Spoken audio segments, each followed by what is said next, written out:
हिंदी खबर ने राष्ट्रीय लोक जनशक्ति पार्टी रामविलास गुट के सांसद अरुण भारती से खास बातचीत की। इस दौरान उन्होंने ऑपरेशन सिंदूर पर सवाल उठाने वालों को आड़े हाथों लिया।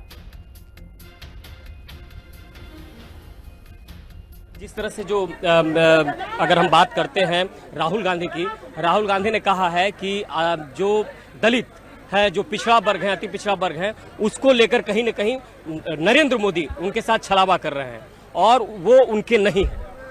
देखिए, अगर दलितों के साथ किसी ने छलावा किया है, कांग्रेस का ये दलितों के साथ छलावा करने का हुनर आज भी कायम है, जो राहुल गांधी के रूप में हमें दिखाई देता है। राहुल गांधी बोलते हैं कि हम यहाँ बिहार में न्याय देने के लिए आए हैं। जहाँ उनकी सरकार है पहले से तेलंगाना में, वहाँ उन्होंने दलितों के साथ, बहुजनों के साथ न्याय किया है क्या? आप जा करके पूछिए। चुनाव जीत के तुरंत आने के बाद अगर किसी राज्य ने सबसे पहले आरक्षण में वर्गीकरण लागू किया है, ये तेलंगाना में किया है, जहां कांग्रेस की सरकार है, राहुल गांधी की सरकार है। क्या यही राहुल गांधी का न्याय है? क्या बताइए कि जब चुनाव के वक्त उन्होंने कहा था कि दलितों को 12-12 लाख रुपए मिलेंगे व्यवसाय के लिए, एक दलित का नाम बताइए जिसको कि मिला है ये?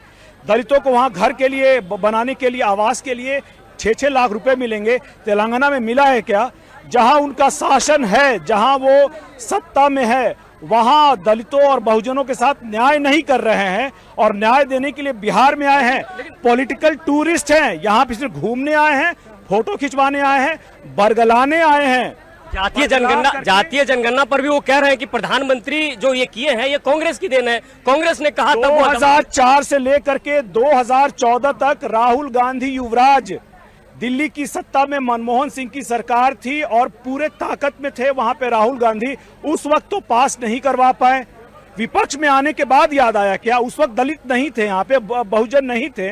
उस वक्त भी जब 10 साल पूरे सत्ता में थे तब तो पास नहीं करवा पाए।